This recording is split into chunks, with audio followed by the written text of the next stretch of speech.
I walked into a five-star hotel in jeans and sneakers. A CEO jumped up, pointed directly at my face, and shouted, You don't belong here! This place isn't for people like you! lobby froze. Security rushed straight toward me. My Sir, we just need a moment to clarify the situation. heart was pounding, but I never moved an inch. Then the hotel manager walked out. Mr. Cole, your penthouse suite is prepared. Welcome back, sir. We sincerely apologize for the misunderstanding. And said something that made his face go completely white. And that's when everything changed forever. Let me paint the picture properly so you understand exactly what this felt like. The Grand Monarch Hotel is not just any hotel. We are talking about marble floors so polished you can see your reflection in them, chandeliers that hang from ceilings 3 stories high, the kind of lobby where the music is always soft, the staff always whisper, and every single person walking through the door looks like they belong on the cover of a business magazine. It is the kind of place where wealth doesn't just sit in the room, it breathes in the room. I walked in on a Tuesday afternoon. I had just come from a casual lunch with an old friend across town, and I was dressed exactly the way I dressed on my personal time, comfortably, simply, without announcement. I have always done this. Since the very first day I had enough money to stay anywhere I wanted, I made a personal decision. No suit when I'm off duty, no title pinned to my chest, no expensive accessories screaming for attention. I want to move through the world the way most people move through it, and I want to see exactly how the world responds. So I walked in, and I felt it immediately, that shift in the air. A front desk associate glanced at me and then looked away a little too quickly. A bellboy near the entrance did a small double-take. None of it was loud. None of it was dramatic. It was the quiet kind of judgment, the kind that has followed me my entire life. I noticed it the way you notice something you have been trained by experience to notice. I didn't react. I never do anymore. I simply walked toward the front desk to check in.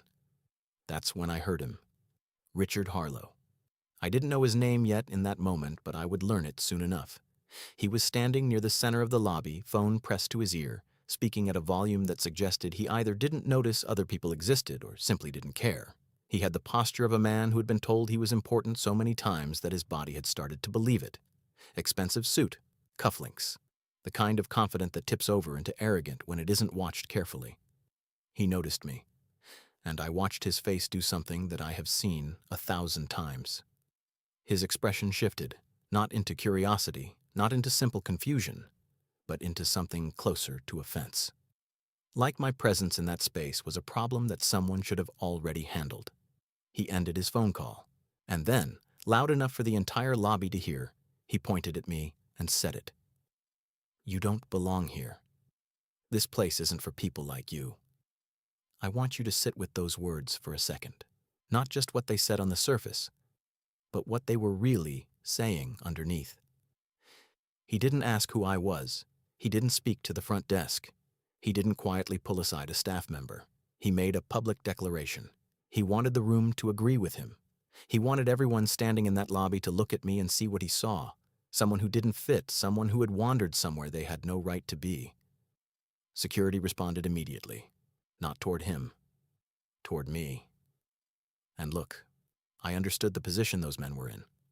They were doing their job based on what the loudest, most confident-looking person in the room had just said, but the symbolism of that moment was not lost on me.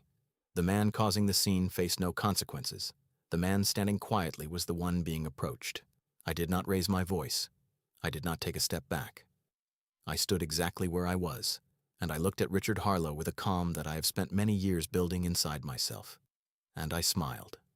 Not a mocking smile. Not a performance. Just the quiet smile of someone who already knows how the next 60 seconds are going to go. Diana Chen had been the general manager of the Grand Monarch for 6 years. I had met her personally on 3 separate occasions. She was sharp, professional, and ran that property with a level of care and attention that I genuinely admired. When she walked out of her back office and into that lobby, she didn't rush. She didn't look panicked. She simply walked with purpose, past the security guards, past the frozen guests, past Richard Harlow, and she came directly to me. She extended her hand, looked me in the eye, and said clearly enough for the people nearest to us to hear, "Mr. Cole, your penthouse suite is ready." "Welcome back, sir. I apologize for any inconvenience. The lobby didn't just go quiet. It went still. The kind of still that happens when a room full of people all have the same realization at the exact same moment. I watched it move across people's faces like a slow wave. The bellboy near the door, the couple by the elevator, the front desk associate who had looked away too quickly when I came in, and Richard Harlow. I watched something leave his face entirely.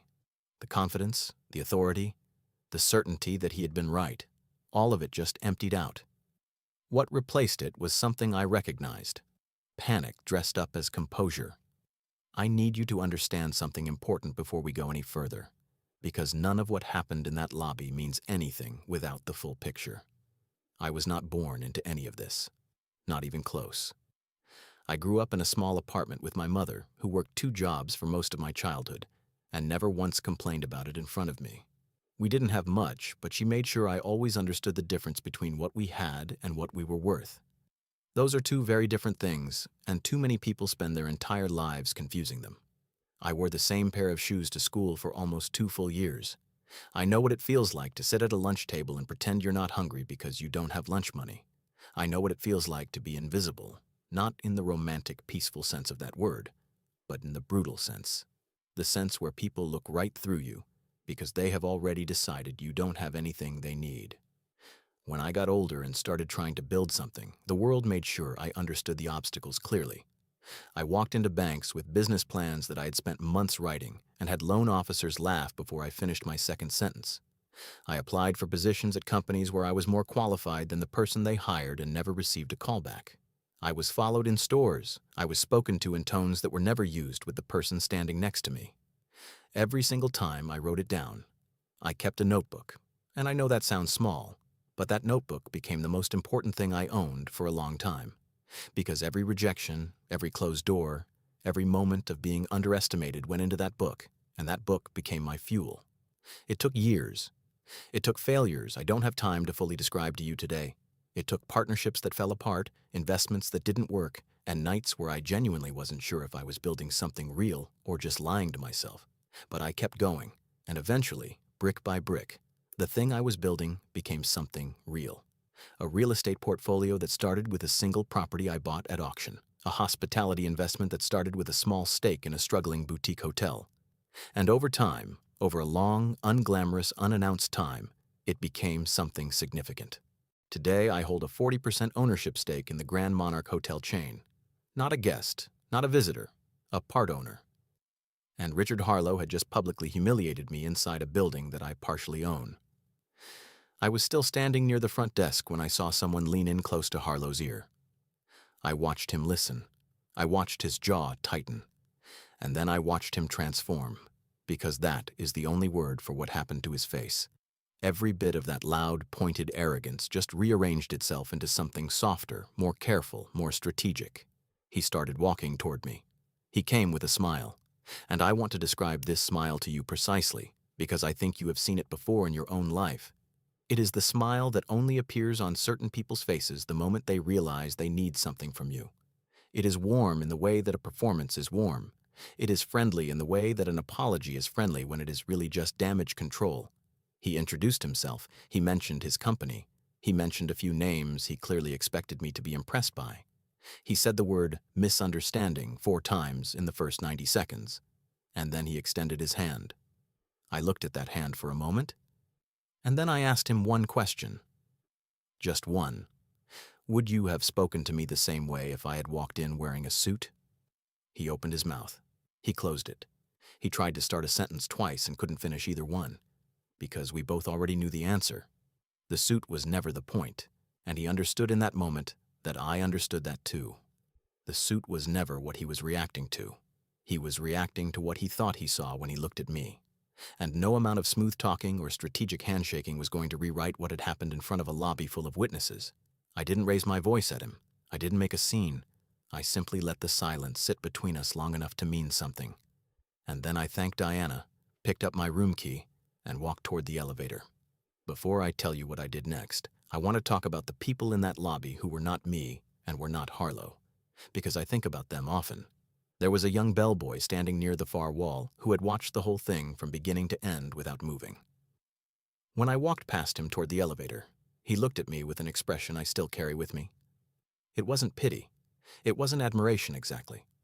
It was something closer to recognition, like he had been waiting his whole career to see that particular kind of moment play out the way it just had. The woman at the front desk, who had looked away too quickly when I first walked in, came to find me later that evening. She knocked on my suite door, and when I opened it, she was clearly nervous. She apologized personally. She didn't have to do that. Nobody told her to. She did it because something in her needed to. And I respected that deeply, not because an apology from her changed anything about what happened, but because it told me something about who she was when things got hard. I told her I appreciated it. I meant it. This is what I want you to understand about dignity. When it walks into a room quietly and holds itself steady under pressure, it does something to the people watching. It gives them a chance to examine themselves. Some people take that chance, some don't. But the chance is there, and that matters. I went upstairs, I ordered room service, and I made 3 phone calls because I want to be clear that smiling in a lobby and being unbothered is a mindset, but it is not a strategy on its own. Letting things go and letting things slide are not the same thing. The first call was to my attorney, not to start a war, but to document. When you are a person who has spent a lifetime being underestimated and mistreated, you learn quickly that your memory is not enough. Paper is important. Records are important. I described what happened in precise detail and made sure it was formally noted. The second call was to the board chairman of the Grand Monarch Hotel chain, who I have known personally for years. I did not call him angry. I did not call him demanding. I called him with a single, calm question. I said, "Is this the culture we want, representing our brand?" That was all. I didn't tell him what to do. I didn't ask for a specific outcome. I just asked the question, because a question like that, coming from someone who holds 40% of the company, has a way of starting conversations that matter. The third call was to a young man I mentor, 24 years old, building his first real business, brilliant in ways that the world hasn't fully recognized yet.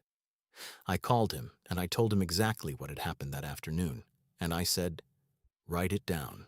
Not the anger, just the facts. And then keep going." Because today reminded me exactly why we keep going. I am not going to tell you that Richard Harlow's life fell apart, because that would not be the truth, and I have no interest in exaggerating for dramatic effect. But I will tell you what did happen, because it is important. Within 48 hours, word of what had occurred in that lobby had moved through business and hospitality circles in the city. I did not leak it. I did not post about it. A lobby full of witnesses has mouths, and those mouths have phones, and those phones have contacts. Within a week, 3 of his key business associates had quietly created some distance. 2 major contracts tied to companies that had very clear positions on inclusion and professional conduct were not renewed. Not canceled loudly, just quietly, not renewed. Which in business, if you understand business, is sometimes louder than a scandal. I want to be honest with you here because honesty matters more to me than a satisfying ending. Justice in the real world rarely looks like a movie. It rarely comes fast or clean or complete. But small accountabilities have a way of compounding. And what Harlow lost was enough for him to feel it. Enough for it to mean something.